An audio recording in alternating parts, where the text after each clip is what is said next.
So in the north of Norway, the majestic mountains races straight up from the sea. And the summer nights are filled with golden sunlight from evening to morning. And the winter's darkness, the snow, the crystallized waterfalls and northern lights make everything glitter and vibrate with beauty.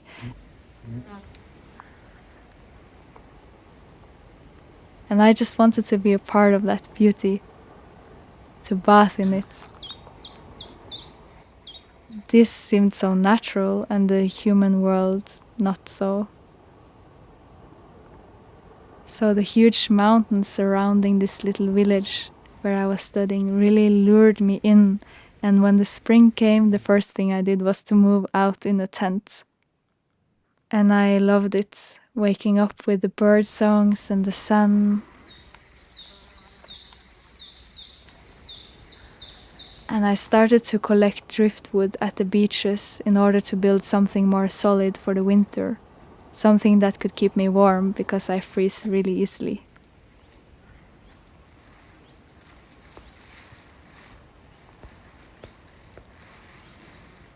And I wanted to build as humble as possible in the landscape.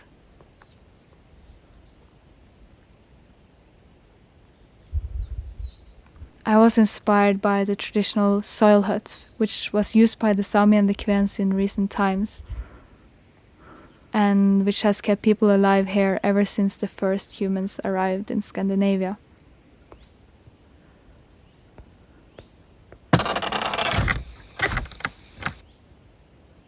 In addition to the driftwood, on the garbage dump I found even more planks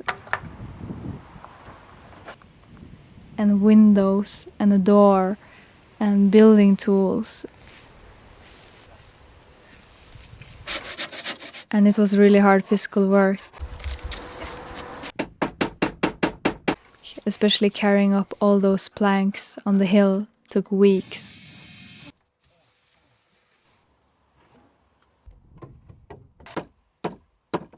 I also got help from other students that really enjoyed just to get a break from their studies.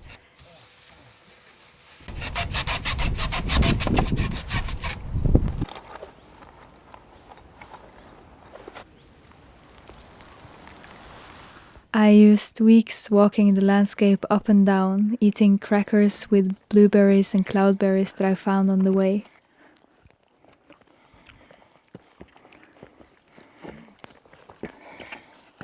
I wanted to find the right amount of wind shelter, of draination, to build where it was flat enough and where the sun hit the right places.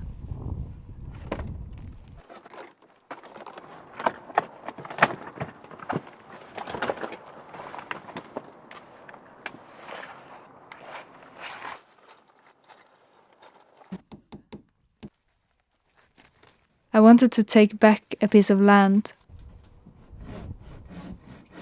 But as the rumors spread about my occupation plans, I actually got permission from a landowner.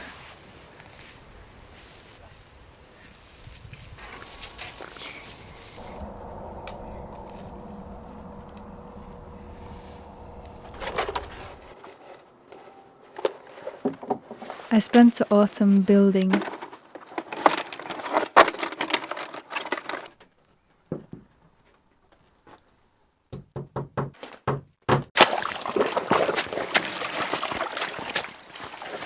In the day, as it was light, I could build, and in the night I was studying.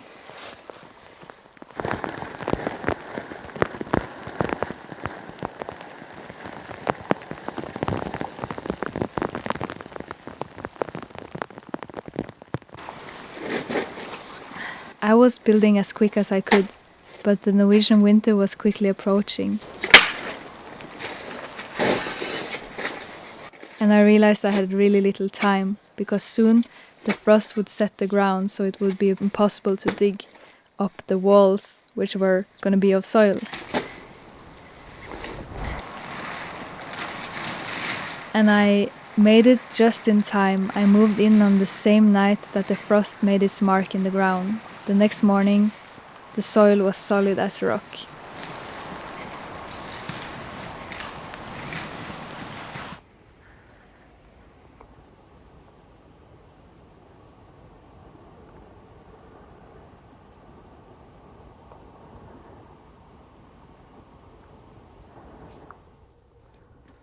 I wanted to see if it's possible to live on this planet without paying, just to exist.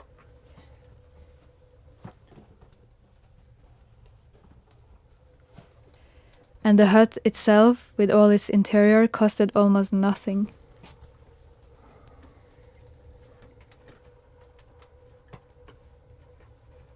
I paid a little bit for new screws for water protection and some secondhand material.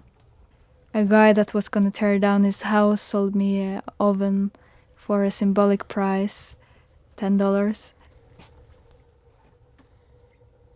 And maybe this added up to like a few $100s over the years. I planted berries and herbs on the roof and the walls of the gamme, as well as an apple tree in front of it. The winter that came the first year was the coldest in years and years. But inside the gamme, it was like a sauna. The oven I had bought was actually way too big for the little space. I also used the stove to cook all my food and also to melt snow to have water to drink. The soil also isolates so well because the ground really keeps this minimum temperature, which is amazing. The 1.5 years that I lived outside, I really fell in love with nature. The seasons, the mountain, the lake down below that I was ice skating on or swimming in. Every day I felt blessed with gifts.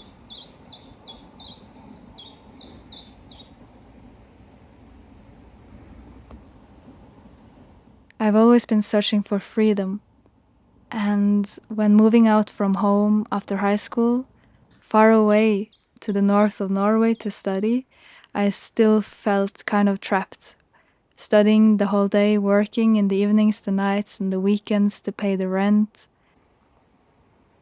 I thought, this is what is expected of me, and this is what society says will give success, but this can't be it. I really felt that it must be another way.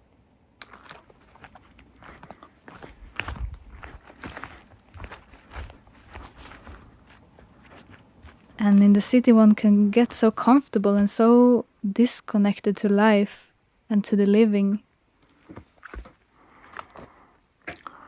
While being out there, wet and cold, starving while waiting for the fire to do its magic, one really can feel the contrast. It shakes you alive somehow.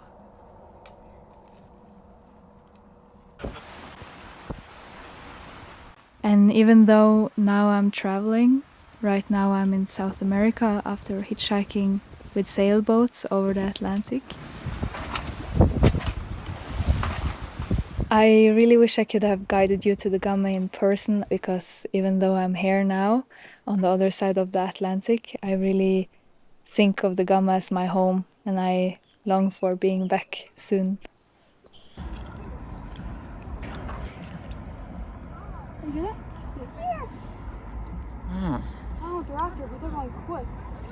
Funny.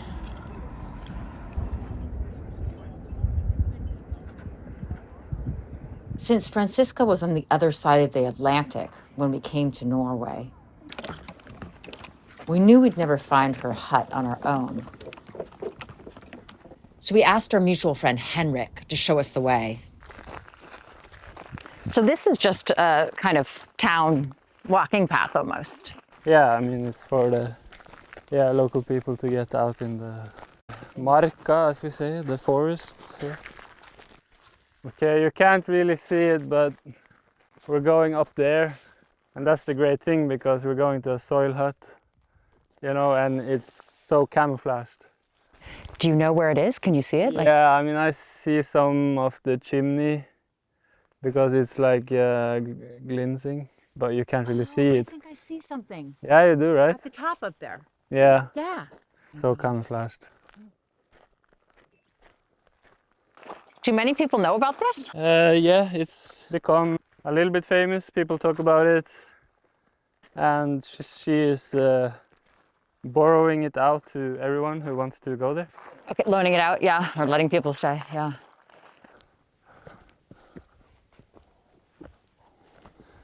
Oh, so many berries.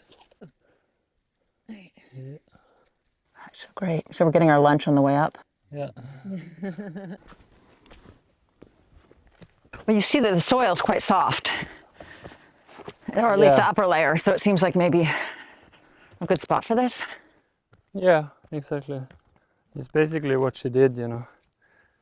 Just found, you will see like 20 meters away, she just dug out the soil and put it on the walls. And in the beginning, she only made like a adventurous map with drawings of how to get there. Most people couldn't find it because it was not precise. Like a treasure map. Yeah, exactly, treasure map. It's way more joyful to have to find the treasure and get there, and it's a bit more hidden. It's a greater feeling.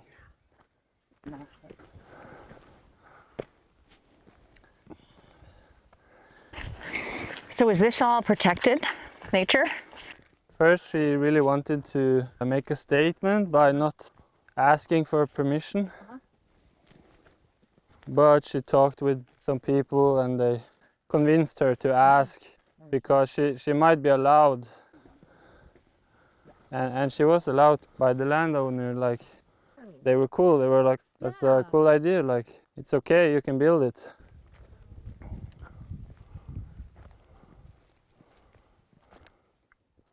Not an easy place to find. I mean, Yeah, she's doing everything she can to not lead people there. Okay. Because there is enough people that find it. who find it and get there. So, and she made sure not to make a trail, you know. Yeah. Really close. Wow, it's so green here now. It's growing a lot. So yeah, here it is. Wow, you could just miss it. It's just emerged into the landscape. So it's only a window and a chimney. Everything else is just dirt, earth, grass. And she also planted edibles. You have these currants now. So you can eat off your house. Yeah. Even blueberries on the house. Yeah. So the idea was to have a bit of a garden. You're building a house, you might as well doing it soil. Why not have a garden, right? Yeah, exactly. Eatable house. Edible house. So here you see that it was dug. She dug with hand tools. Yeah. And these are well used. Oh my gosh, yeah. So it looks like there's pieces of even put onto a lattice work or something. Yeah, I mean, it's a bit tricky to, like in the storms and in the rains, the soil, you know, it wasn't like this in the beginning, but it's like compacting down, you know, so you have to refill with soil sometimes. Look how big this tree has become. This is gonna become huge. So amazing how much plant life it is on it, you know.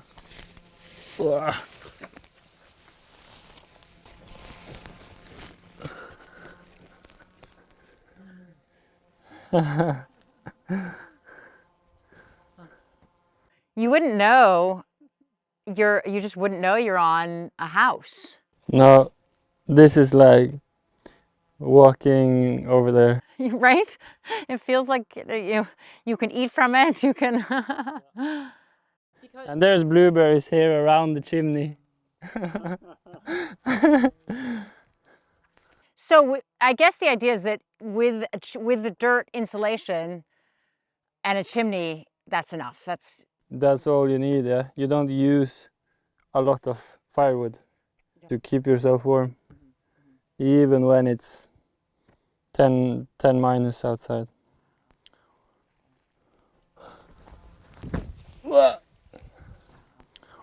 This is a traditional style door, right? Because it kind of pulls up a little. Yeah, yeah. Slopes. But I think that's just because the construction is tilted, all the walls are tilted to make the soil not fall, you know. It's not the best thing. Like one time we had a rescue operation. It was a friend who slept there and it was so much snow in the night that she couldn't open the door, you know. And luckily she had like battery on her phone, you know, so she could call us. But she could have destroyed the window, you know, and got out. So, but And there's even moss strategically placed, kind of. just to seal it. And here you have like breathing holes Oh, so for airflow. for airflow, yeah. Because it could be too airtight, too Yeah. insulated. Yeah, you see it from here as well. Like she made holes for air circulation because when everything is closed, you know, it can get airtight, but thought about that as well. And the door is really beautiful.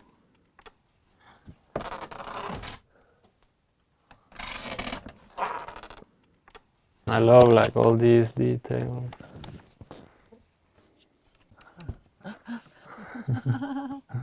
It's so great, like this is your home, like plants and everything. It's beautiful. And this burning technique as well, she also did inside, you know, the walls on the inside. Oh, really? To protect against moisture.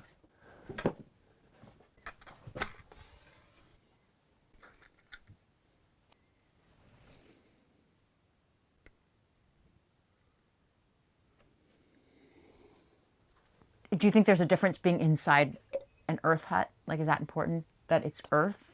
I think so. It feels so protected. It feels like you're inside the earth.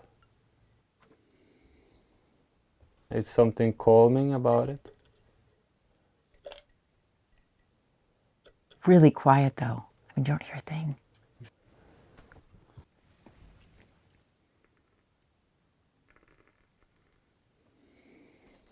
There's no electrical stuff here.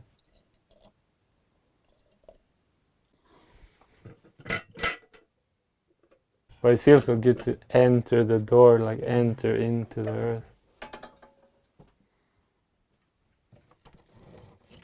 There's a lot of firewood here. That's nice, you know. Yeah. People left so much firewood. And how do you get firewood up here? Do you hike it or do you cut it? You can find dead branches, but this is brought in from town or something.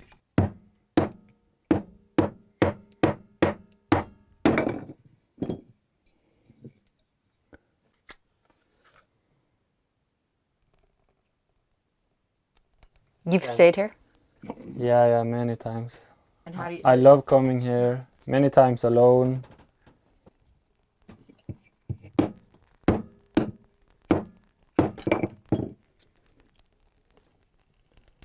You can really find the calmness and be away from the noise of civilization for a little while.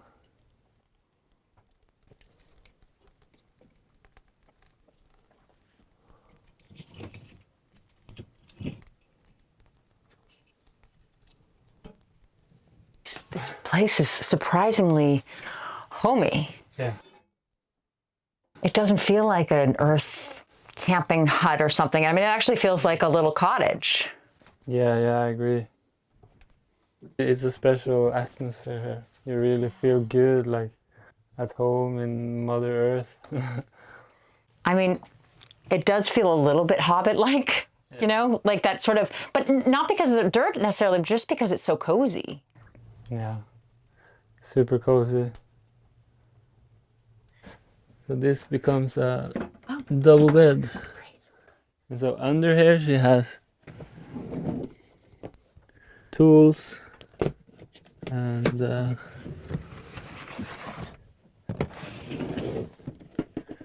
food.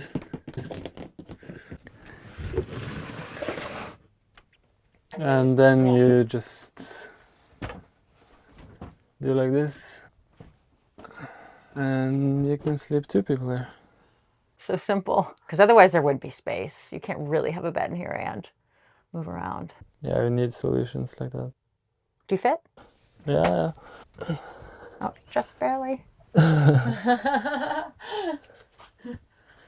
Oh, it's super nice. Oh, yeah. So you've spent nights here? Yeah, many.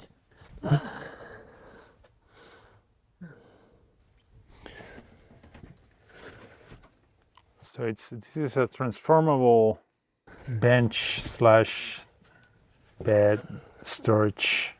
Yeah, exactly. Many purposes. Seems to go down in a very easy, and up in a very easy way. Yeah.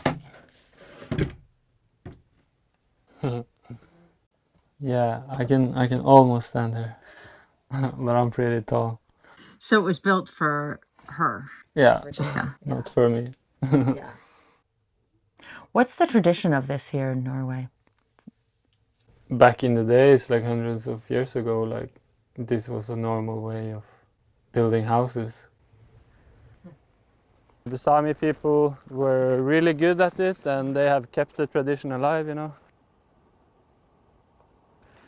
So why would people build soil huts? Because it's great, like it's so well insulated. It's like into the ground, so it doesn't get minus degrees. And it's so easy to heat up, you know, because it's so well insulated. So you just need a small oven and it becomes a sauna. That made sense, you know. It was the local materials. It's very efficient for insulation. And affordable, probably cheap. Yeah, obviously, like before, I mean, they just built it, I guess. You had the soil, you had the trees. So originally you have like birch trees. Bam, bam, bam, you know. But she modernized it. And then, you know, it's really important to have the birch bark.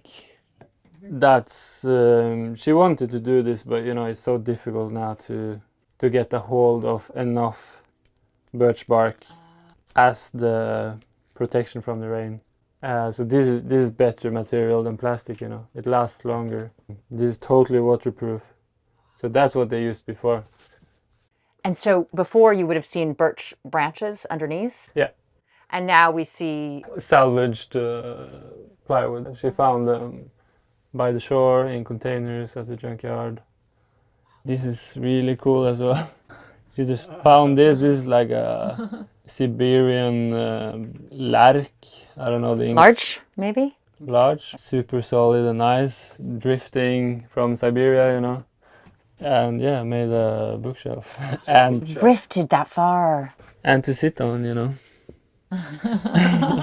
It's a bookshelf you can sit on. Yeah, many purposes there. And here you see there's the thickness, are these the thickness of the walls? Would this represent? Yeah. Yeah. It's, you know, it's also the air between this wall and the next wall is like this or something. With just air. Oh. So that's also important. Why is it important? For the insulation, because this layer will insulate as well. The air stays like, you know, around 0. So when the dirt starts to freeze, the air actually will be better insulation than maybe having the dirt straight on the wall. Yeah, it helps. If it's 10 minus outside and you heat here, it gets warm instantly. Yeah, now you really feel the space, like it's cozy, you know.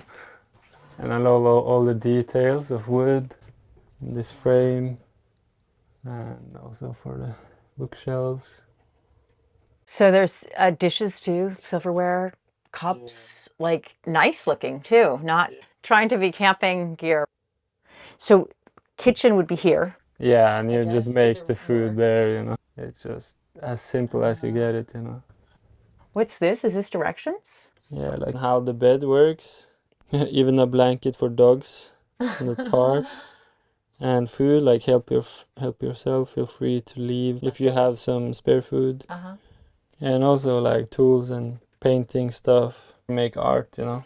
Oh, nice. This, for example, the view from the peeing spot. Right, there's no toilet here. And if you have to poop, you dig a hole far away, and yeah. So you have to Cover it. respect. It seems to work, yeah. Yeah. Many of these things are left by people, you know. People feel like they want to contribute and put a nice touch, you know. It's something about this feeling of giving trust and gifting, and then you want to gift back, you want to give trust. It works, you know. Someone have left this note. Nature is not a place to visit, it's our home. I like that, you know. The less I needed, the better I felt. Bukowski. And yeah, this is the gamme book 1 and 2. Here you see some earlier stage. People eating outside. Well, you can really become calm here and just really dive into a book or write or just calm your mind, you know. So many people describe this. And so this is an important story about Franciska. She made a feature-length film that became really big, and she got the idea when she isolated herself here for 10 days.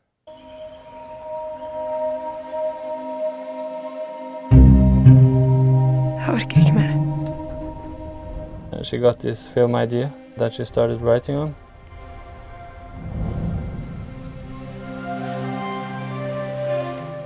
Jeg ville bare skjønne henne. It's from her personal story with her sister growing up.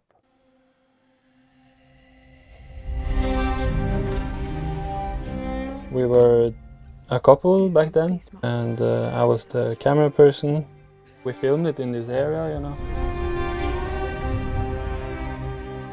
It has been to so many festivals, winning prizes, and it was like nominated for the best film in Norway at like the Norwegian Oscars.